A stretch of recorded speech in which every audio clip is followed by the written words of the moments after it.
This is Killer Innovations, a show about ideas, creativity, and how you can innovate. Welcome to the Innovator's Garage, where you learn to create your next game-changing killer innovation. Welcome to Killer Innovations. I'm your host, Phil McKinney. We are here at CES in Las Vegas for CES 2018, and we are talking to a whole wide range of innovators, thought leaders, startup companies, technologies. And today we actually have a company that I've been involved with a little bit. They're part of the Federator program at Bansen Labs, which is our version of a accelerator that helps companies that have real products match that product to specifically to the cable industry. So I'm going to let Ray here introduce himself and introduce the company here a little bit. But Ray, welcome to Las Vegas. Yeah, thanks, Phil. It's good to be back. This is my second time here. So second time at CES. Yeah. Oh, you're still a rookie. I'm a veteran. This is we had a booth one year, and now we're just walking around. I think we're going backwards, but it's still probably actually the better move. Yeah. So I'm Ray Abel. I'm from Pittsburgh, Pennsylvania, and as Phil said, we have a company we've worked with Bansen Labs for a while now, and we help people with disabilities connect to consumer technology. And so we been working with Bansen Labs, been getting involved in the cable industry to be able to connect people who might not be able to use standard off-the-shelf technology to access cable boxes and video game consoles and other devices like that. Yeah, but your technology has a much broader play than just in the cable space. But let's back up. Give us a little bit of background about yourself, because this is not your first rodeo. Oh man, yeah. So I actually I worked nonprofit for about 8 years. So I started out at Best Buy. So I was a technology guy from early on. You were a blue shake guy. I was. I bled blue. When you work at Best Buy and you're 18 years old and you have your first real sense of power by being a department supervisor, it's a big deal. So yeah, I bled blue, and then I started working nonprofit. I felt bad for selling people very expensive cables they didn't need for so many years. I felt like I had to give back to society, and worked in the inner city of Pittsburgh for about 4 years. Worked with people with disabilities for 3, and then decided to start my own business. And it was a website and an events company, and launched that 2012. That was my start into the startup world. And how'd that turn out? Well, it's my second startup now, so I didn't become the millionaire I thought I was going to be, but we had some fun things. We went on Shark Tank and had some national publicity. We had a few things go viral, and the race series we did was actually a lot of fun. And it's one of those things, I think it's with any startup, it becomes your baby, and there's still some times where I look back and miss the race series we did. It was a cool concept, but it just didn't take off like I thought it was going to. Yeah, I always remind entrepreneurs, it was 13 startups for me. Yeah. And it was number 13 that I got my IPO. Oh man! So it is a marathon, not a sprint. You mean I have 11 left? Yeah, you got 11 left to go, dude. Yeah. Oh, 11 left to go, dude. I feel bad for adults. So what's your education background? College? Went to Robert Morris, political really? science and economics. So yeah, really, I think eventually I'd like to get into politics further down the road. But I thought that would happen about 35 years old after I became a millionaire from that first business, but 37, and there's no political career in the future yet. So yeah. And why Pittsburgh? Born and raised, lived in Boston, lived in Florida, but Pittsburgh. I mean, when you're born in Pittsburgh, you typically stay in Pittsburgh. So my family all lives within about 5 minutes of where they were born. It's amazing how that magnetic pull always brings you back. It really is the center of the universe. So talk a little bit about your experience with the nonprofit, because I think it feeds into Xogo. So talk a little bit about the nonprofit experience and struggles, frustrations, successes. Yeah. So I think I worked for 2 nonprofits, and I think when I talk to people about working in the inner city, people can kind of understand it. Even if you're not poor, you can understand what it's like to have money struggles, or you may not know what it's like to be raised without a parent, but you can kind of understand loss. And so it's really interesting. And I think for me personally, I grew up very poor, and I had a lot of people who bought into my life. So for me, it was a great way to be able to give back and work in this inner city environment. The other nonprofit I worked with, Muscular Dystrophy Association, that's a little harder, I feel like, for people to understand, because I feel like when we see people who have disabilities, we look at them and we think, is it okay to talk to them? What kind of questions can I ask? I don't know really how to interact. And it's really hard to be able to empathize with someone unless you've actually had a personal connection with the disability space. So being in both of those environments, it's nice to be able to give back. But what I learned through that was that really people with disabilities are, I think, the largest underrepresented population in the country, where people just don't understand what they're going through. And it's 1 billion people around the world who have some kind of disability. Right, So, whether it's visible or invisible, yeah, declared or non-declared. exactly. Right? Yeah. I mean, this is part of the frustration, I've gone through trying to understand autism with the work that we do at one of the nonprofits that we support here with the show and our sponsor support, which is Hacking Autism, is trying to understand those disabilities. If you look at autism, and I think the numbers play out even for all disabilities, right? If you have an autism diagnosis, you have an 81% unemployment rate today. And, actually my oldest daughter, who specializes in autism, and it's how I got involved with the Hacking Autism program, her best friend has CP, right? She's an accountant. She's brilliant, but she has verbal challenges and physical challenges. And what she has found is by hiding those disabilities, by working remote, not being in an office, doing contract, independent work. But that's a shame, right? They miss the social interaction piece. But in some cases, people feel like they have to hide their disabilities. Right. And I feel like that's, and not only do you have to hide the disabilities, but it's really one of those things where, going back to just not being able to interact well, I mean, someone growing up in a wheelchair, it's, I had a few kids in my elementary school, and I remember that had disabilities, and one kid came in this wheelchair, and I was so afraid to go up and talk to him. He had this big wheelchair, and when you got to know him, he's one of the funniest kids you'll ever meet. And even working with Muscular Dystrophy Association, I mean, a lot of the people that were in wheelchairs would make so many wheelchair jokes that when you first talk to them, I can't tell you how uncomfortable it is, but they just a sense of humor and a sense of joy about life, and they understand, kind of what situation they're in, but it's that barrier you have to break down in order to actually start that conversation. Many times you just don't have that ability to do so. But it's not only just that personal interaction piece. It's just the challenges of being able to be fully engaged in society, right? I remember when the laws were passed where we had to change all the curbs just to make them wheelchair accessible. My mom was a double amputee, back in, starting in the, late 80s. She lost both of her legs, and dealing with handicap parking, van access, and store doors, and when you get that personal connection, you don't actually have the in-depth experience because you get to go home and everything's fine, but just trying to help these people and seeing how frustrating it is just to do the simple things of going to the bathroom in a public restroom and trying to cash out at a store with the counter above your eyes and all those kinds of things. Yeah. And it really gives, I mean, it's for me, it's interesting because I feel like I don't feel like I'm a big complainer, but I complain about a lot of stupid things in comparison. And I feel like it's one of those, it keeps you grounded when you're working with people who... Well, it gives you perspective. It helps you keep your head screwed on straight, right? About, what's really important in the space.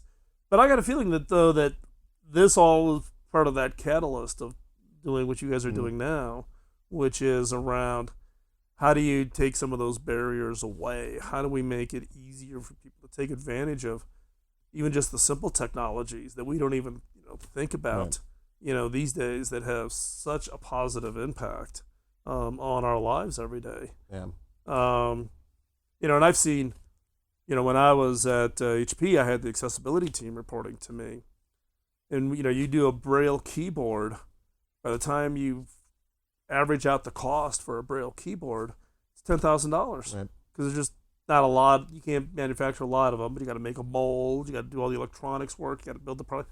You roll that cost in, divide it by the number of units you're going to sell, it's $10,000. And so historically, the problem is that the cost of this technology is just way outside the price range for the people who could really benefit from them. And it's interesting too in the industry because with accessibility tech, if people have a personal connection with people with disabilities, you tend to see products that look better, they work better, they have a broader range, they're lower price because they have a personal connection. Unfortunately, there's a lot of people in the industry that take advantage of the situations. They know that if you're in a wheelchair and you need to be able to change your channel in your TV remote, you're willing to spend whatever it takes because that's something that's important to you. And they'll take a $2 remote control, add one little switch access to it that helps people with disabilities and sell it for $1,000. That's an actual example. And so I feel like it's one of those things where you got to have that personal connection and understand what people are going through. Well, and understand that Um, there's sometimes when you got to put the business driver in the back seat and say, let's do what's right. Let's do what's. And HP was great at this because we would sell Braille keyboards for fractions of the. We would lose money on every one of them. We'd lose thousands and thousands of dollars on every one. But doing what is right. But there's also, like you said, the people who want to take advantage of it. So we're going to take a quick commercial break. When we come back, we're going to continue on our conversation with Ray, talking about their company and their technology and how they're addressing and helping those with disabilities access technologies in their home. So don't go anywhere. You're listening to Killer Innovations on the Biz Talk Radio Network.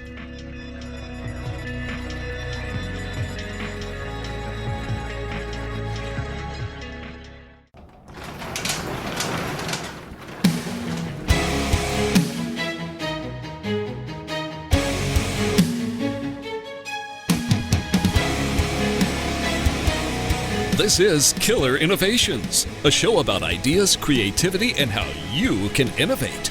Welcome to the Innovator's Garage, where you learn to create your next game-changing killer innovation. Welcome back to Killer Innovations. We're picking up our conversation with Ray, talking about his company and the work that they've been doing on addressing technologies for people with disabilities. So, Ray, in the last segment, we kind of teed up the challenges. But what was that catalyst for versus saying, I see the problem, to I'm going to really look at trying to solve this problem? Yeah.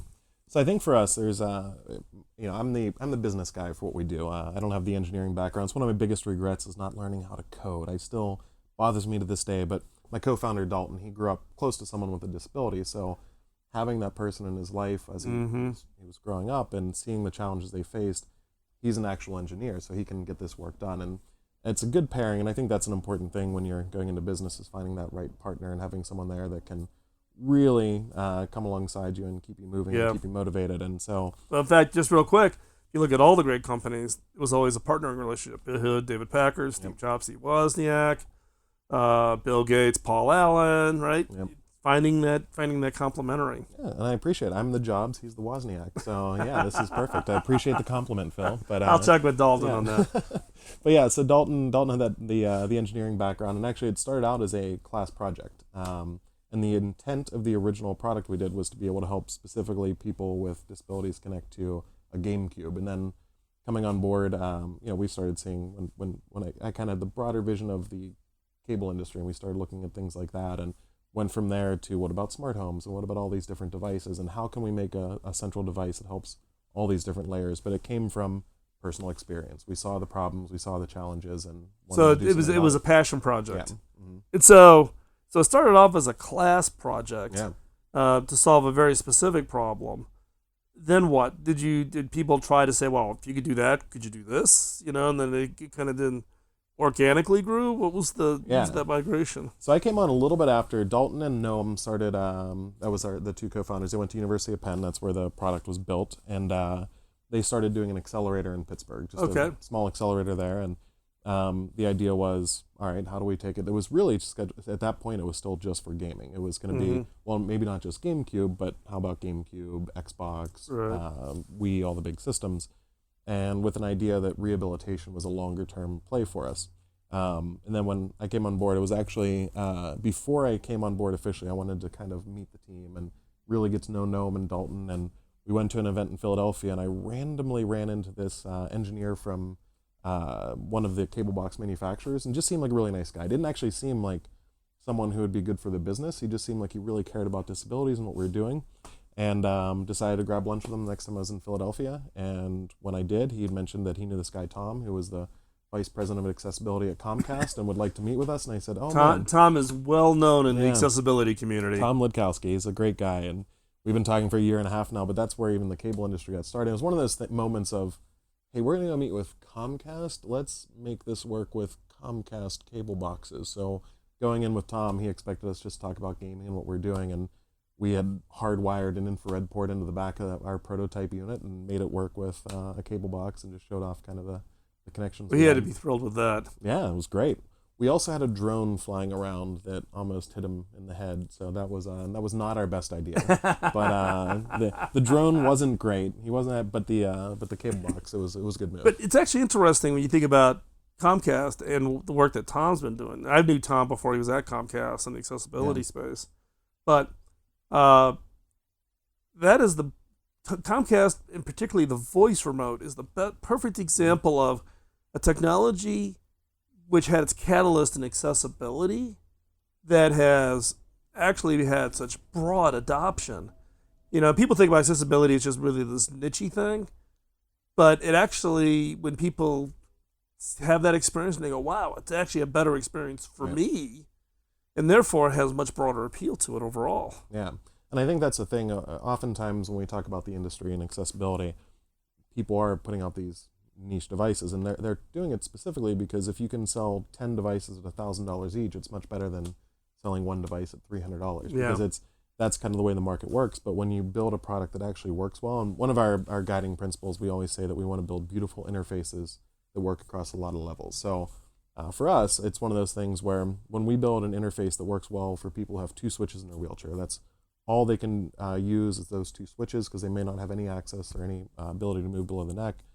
You can make an interface that works well for someone like my grandfather, who he's always been a techie guy, but now that he's getting older, it's tough for him to be able to access his TV and his surround sound system. I'm getting all these tech support calls from him, and so I love talking to the guy. But so it's just not me. Yeah, no, it's everybody. Everybody becomes their own personal family CTO. Yeah, on our homepage now, on our website, we actually just put a picture of one of the women that's helping us with marketing. It's her and her dad, because I know him pretty well, and he's terrible with tech, so he's now our face of people who are dads who are bad at technology. So, but yeah, so when you build that interface that works well for disabilities, it works well across a lot of levels. And I think even when you look at something as simple as a smart home, I mean, in my house right now, it's a 1-bedroom condo, and I just added my 6th Alexa. I have OK Google, the Google Mini. I have a Smart Things hub, and I still can't get everything to work well together. And I think my neighbors think I'm in an abusive relationship because I'm always yelling at Alexa, and it is a condo complex, so I feel like they hear me getting frustrated. So you excuse me. So you started off, with the project, then you showed it to the team at, in this case, Comcast, showing it working with the cable box. Where does this go from the standpoint? Because it's now, I've seen multiple generations of this product, lots of interface options. Where's it at today? What's the kind of the status of today of what it can control and what are its possibilities? Yeah. So right now we have it working with Xbox, PlayStation, most cable boxes, even things like the Spiro BB robot that rolls around. It's really any kind of technology. And our goal, we're building out an open platform right now. So that's our next big step. It's 2 things. We have our application we're running out for the simplified interface that just allows you to control everything you need. But more importantly for us, we're building out an open platform where developers can create their own access hooks, where if you have something in this studio that doesn't work that you want to be able to access with Xogo, you can create the software that makes it work and share it with other users. And that's a big thing that's been missing. And everyone gets used to the app stores in their phones and these sharing and creation, but in the accessibility space, everything is one-off and everything is made specifically for that person. And that's where those costs skyrocket, and that's where you can't do it at scale. And for someone like HP, it's easier to be able to sell things at a loss.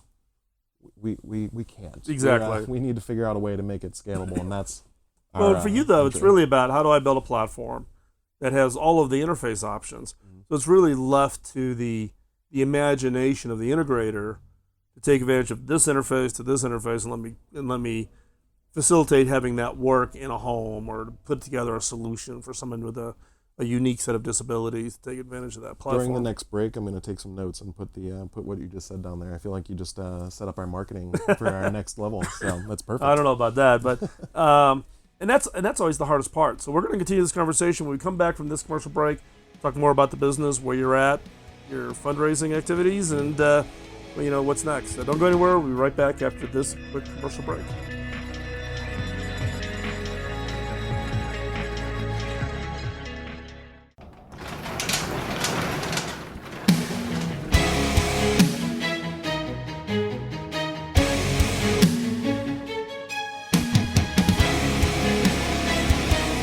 This is Killer Innovations, a show about ideas, creativity, and how you can innovate. Welcome to the Innovator's Garage, where you learn to create your next game-changing killer innovation. Welcome back to Killer Innovations. I'm your host, Phil McKinney, giving our conversations with Ray, talking about their work on accessibility. So now you guys have been around for a while. The company name is? Bansen Labs, product Xogo. Bansen Labs, Xogo. Where are you at today with the product? And then kind of give us a little bit of history of Bansen Labs specifically, and where you're at stage-wise, and kind of where you think the future is for it. So when we started out, going back to the original device we had, it was actually called the Haxbox, which I'm sure we would have been sued out of oblivion by Microsoft when we came out with that. So our original box has gone a long way. But we took that original box and tested through rehab centers, hospitals, tested with users, and got feedback. And it's amazing when you find out you have something so wrong. We had all the interface that we were doing built right onto the hardware device itself, did the testing, realized that was terrible, and so we came out with Generation 2, which is where we're at now, and actually Generation 3 if you count the original class project. But we have the hardware box. It's getting closer to be ready for manufacturing, and we're building out that software platform behind it. So all that configuration that we were doing through the box itself, connected to a TV, we've now brought out to an application. So it works off PCs, iPads, Android tablets. So it gives the user more control. And what we found, even for our core audience, our initial launch audience of people with disabilities, we assumed it'd be easier to connect through the TV and have it on that self-controlled box. But pretty much everyone we worked with had a tablet already on their PC. And even if they had difficulties with grasping or using, they could still use a tablet in their own unique ways, and now it's our job to find out how we can make that work for them. So the product then is an application on some form of a device, whether it be a tablet, a phone, PC, whatever. That interfaces then to what? If you talk to my co-founder, it's a protocol interconverter box. So Protocol interconverter box. Yeah, Okay. it's those fancy words. So we take any. That's why engineers are not in marketing. I like the term. It makes me sound smarter when I say it, so it works out well. But we take any inputs, whether that's Bluetooth. Kind of sounds like a flux capacitor. Oh, yeah, actually, it's your version of a flux capacitor. I don't know if that's copyrighted, but I feel like we should have a flux capacitor inside the Xogo. But we take Bluetooth, Wi-Fi, Zigbee, Z-Wave inputs, as well as, it sounds crazy that we have a bunch of headphone jacks in the back of it, but with accessible tech, again, going back to the fact that it uses a lot of older technologies, people use switches that are based off of the headphone jack 3.5 millimeter ports. So we have some of those in the back, and that box takes all those signals, and then through that application that we have on the iPad, you configure it to work with the cable boxes, the smart homes, all these. So if I'm in my living room and I'm wanting it to control my cable box, so this box then literally kind of goes into my cabinet, and I'm sitting on the couch. I've got my applications or whatever, and I can change my channels and that type of thing. And you can do it through the application, and there's some things out there that do that, but you can also take any unique input you want. So if you want to, and that's where when you talk about the tinkerers and the people who want to try new things, whether that's someone who wants to use their wheelchair joystick to control their TV, or whether it's someone who has a Bluetooth remote they want to put on their any kind of hardware, they can control their TVs or their lights, and it makes it very customizable. It's almost like the when you look at the Raspberry Pi, people can create really cool, unique devices from that. We can do the same thing with these inputs and outputs. You can turn on your lights with any Bluetooth switch. You can use a Xbox controller to control your home automation. Whatever you want to do, whatever works best for you, you can do it. Really interesting. So what's the status of the company today? How big are you? Oh, we're huge. We now have 2.5 people and some advisors. And what's unique with us is we have so full time we have 2 people, and we have a part-time person helps out with administration. But we are a company that's doing something good. We want to make sure that our product is helping people. And there's a lot of people who have bought into that mission for us. And I think a lot of times when you have a startup, you have advisors, and you try to find just the biggest name, just so they're on the list. And you have Phil McKinney on your board, and Phil may not have anything to do with the company, but it looks impressive. For us, it's the masthead false. Exactly. For us, we find people who are actually doing really cool things and really are good at. Not saying you're not good at what you do. I feel like I just insulted the host here, but we find people who are actually in the field, and we have a person, Emma, who's does marketing. She actually has Parkinson's. I met her at an event with Microsoft, and she's doing marketing with us. We have a girl named Daisy who works for Comcast and is the software engineer, and she's taking her spare time to be able to help and create with us. And most of the people we work with have connections to either disabilities or through myself, just people that I've been with through the years, and now they're giving their talents and their time to be able to help what we're doing. And that's the kind of advisory board I like, when people are actually contributing to it. Well, you're touching on a challenge that a lot of businesses run into when they're trying to kind of merge this, traditional for-profit, grow the business, and also have a social good component. Yeah. And sometimes they're complementary. Sometimes it can be a real challenge to, how do you divide kind of the business between. And what I don't know if you've seen this, but what I've seen in some cases is not treating them as two separate. It really becomes part of the core. Yeah. And for you guys, the social good is really the catalyst that got you here today. Yeah. And that can be a pretty good attractor, I'm guessing, for volunteers, at least, people saying. But then the flip side, we had somebody on the show here not too long ago that their advice at the end of the episode was around, be careful of your advisors, right? Because you can run around and try to do everything your advisors are telling you to do, and you end up thrashing. Yeah. You get told to do this, and then you run over and do this, and you run over and do that. So we're already on a limited time. I mean, there's only so many hours in the day, and so when we follow we can't follow every lead that comes out there, and that's what I like with our advisors. They're people who kind of catch our vision or coming alongside of us. And going back to what you said about this kind of hybrid with social impact, where we're doing something good while we're building a business, that it's nice because a lot of times it opens the door for us. When we say we're doing something to help people with disabilities, a lot of times people just at least take a meeting with us. The part that's really the struggle for us comes in with investors, because it's funny with even social impact investing, it's still all about the bottom line. I mean, when it comes down to it, if there's investing involved, it's all people about want the bottom return, line. Right?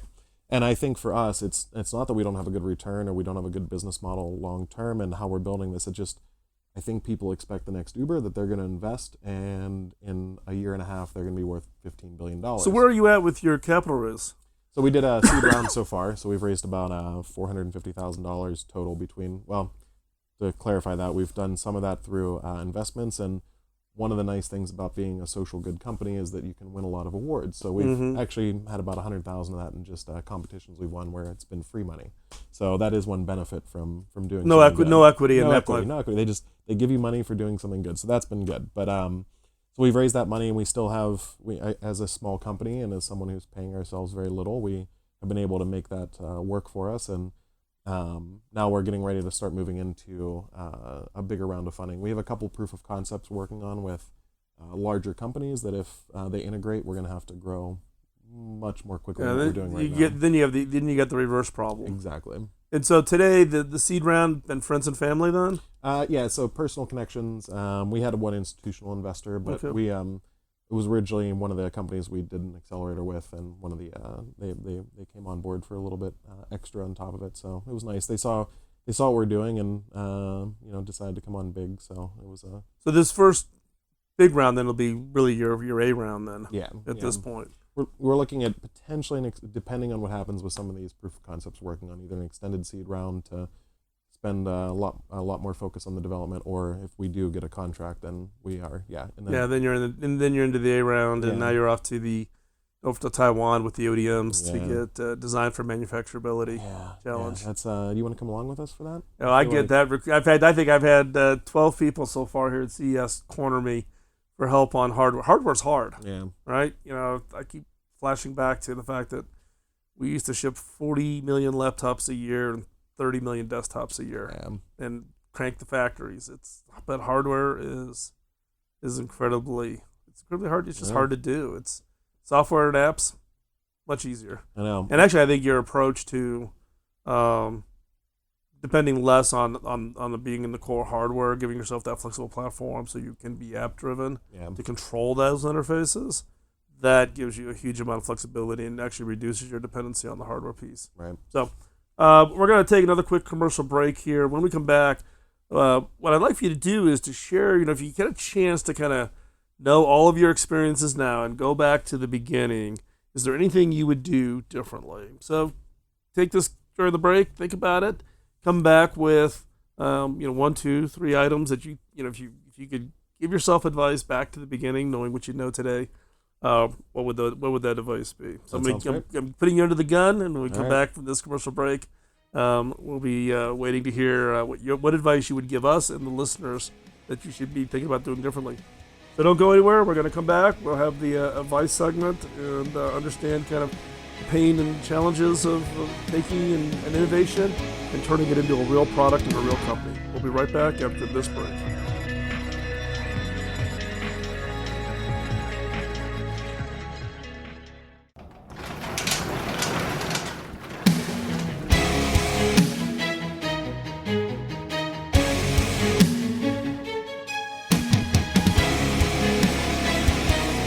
This is Killer Innovations, a show about ideas, creativity, and how you can innovate. Welcome to the Innovator's Garage, where you learn to create your next game-changing killer innovation.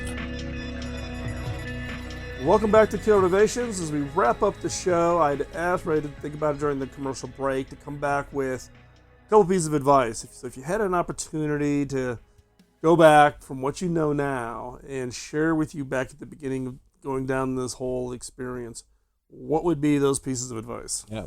So I think when I think about that first startup I did. And, like I said, it was a website. We had the race series, but the biggest issue I had with it was I had a very part-time, when I say co-founder, it was someone that was a good friend of mine who helped out early on in the process and was there with me for a lot of the fun things. But they weren't there with me because they had a full-time job and they were afraid to make that jump into just doing the startup. They had a family, they had kids, and so for them it was a very part-time co-founder. And for me, that's just not something you can do. And I feel like this is one of the things when you get into the startup world, really with any business, you're so invested, it becomes your baby. There's so much you have to do, and sometimes you just get misguided, and you have to have someone next to you that's comes from a different perspective, can challenge you, can grow with you, can actually encourage you as well, because I think that's an important thing.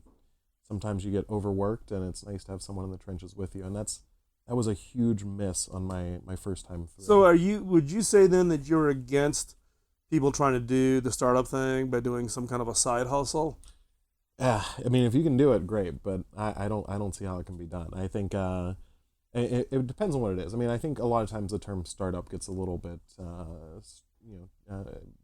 modified based on what you're doing. I think a startup, to me, if you're building a company that you want to take to a large level and be able to grow quickly and be able to really innovate, you really have to do it full time. I mean, innovation happens every year that we come to CES. Well, now second year, we see things. We're like, oh man, we had thought about that, but were we able to implement it in time? Or maybe they're doing a little bit better. And so you really have to put your whole heart and soul into it from the very beginning. Right.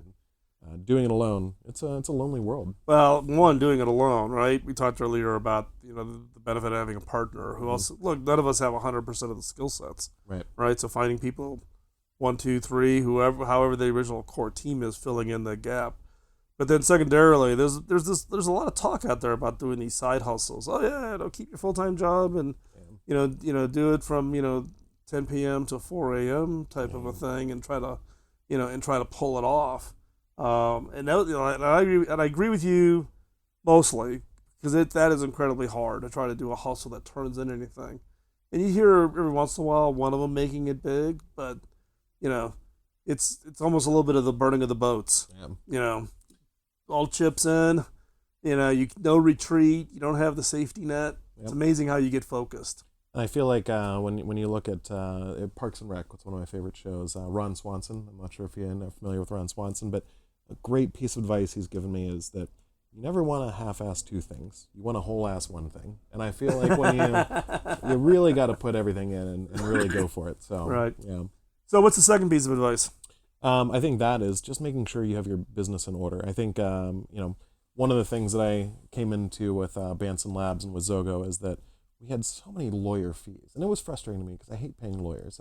When you're starting a startup, the amount of lawyer fees and legal fees that start building are rough, and I don't like paying them in general. So, but it was nice that we have this whole structure built out, and we have the contracts done right, we have all the waivers and everything we need done properly. And I think the first time going through it, I was doing all my own QuickBooks. I didn't have an accountant, and just trying to keep track of everything. You really got to build that team around you, and a lot of times that can be done through contractors, and you can find some really good deals. I think one of the things that scared me with the first business was, well, how much am I going to have to pay an accountant? And We have a guy that does our books for $100 a month right now with this business, and that takes the pressure off of me and starts, again, spreading that around. I think I held on too much to do everything myself. I was afraid to give some of it away. I was afraid to spend some money onto it. And not just a co-founder, but you need to have some of those professionals around you that are going to do the job that you It's amazing how many entrepreneurs think that if I've got to write a check, that's a bad thing. Yeah. I should do it all myself, but you're not an expert. Right. And then when you go for your funding round, and they start auditing your books, and they go back all the way to day one, and you didn't have a professional doing it, that becomes a pretty big issue. Right. And it's hard to go back and recreate. Oh, it's impossible. And fix all those issues. Yeah. So if people want to track what you're up to and keep up with what you guys are doing with your product, the company, et cetera, where's the best place they can find you? Yeah, that'd be through our website, myxogo.com, and that's myxogo.com. And we'll have that link over on the show notes. Facebook? Twitter? Facebook.com/myxogo. So everything's myxogo. We actually just brought one of our advisors on to start doing social media. So hopefully all your listeners will follow us and they'll start getting good updates, because that's one thing I'm not good at is social media. So I'm on social media at Ray Abel, RayAbel. So that's Twitter, Instagram, Facebook, all those fun things. That's fine, and we'll put that all up. And there's been some good stories on what you guys are doing over on the Cable website. We'll link to that so you can see the activities there. But I want to reinforce the product Xogo. I've been involved because of the work with Ray and Dalton at Cable Labs and UpRamp, our Federator program. This merging of business and social good is inspiring from the standpoint of just doing the right thing for a segment of the population that typically gets overlooked, ignored, or gets shuffled to the side. And I think what you guys are doing is great. I think the work you guys are doing and the attraction that you're getting across a variety of industries is going to have some huge impact. So congratulations on that. Oh, thank you. Yeah, it's great to be able to do this every day. Yeah. So as we wrap up the show, thanks for taking the time out of your busy schedule to listen. If you haven't heard, we're now up on iHeart, and we're also up on Spotify, so you can listen to the show there, plus all the other places where you get your podcast at iTunes and Google Play and pretty much everywhere. We'll have everything up on the show notes. If there's a topic you would like to have brought up on the show, drop me a note at phil@killerinnovations.com. We'll have all the links we've mentioned here in the show so that you can hop on over there. Just go to killerinnovations.com, and the show gets posted there up each Tuesday morning. You can also go back and catch the entire archive. Yes, the entire archive back to show number 1 of March 2005, recorded in a bathroom at a Marriott resort in Phoenix, Arizona. I wouldn't recommend listening to it, but it's actually quite humorous. But you can check it out, the entire history of the show. Love to hear your comments, hear your suggestions, and have a great week. My advice to you is, if you've been listening to the show, don't let the innovation antibodies get you down. Take your ideas, turn them into real products, and go change the world. We'll talk to you next week. Bye-bye.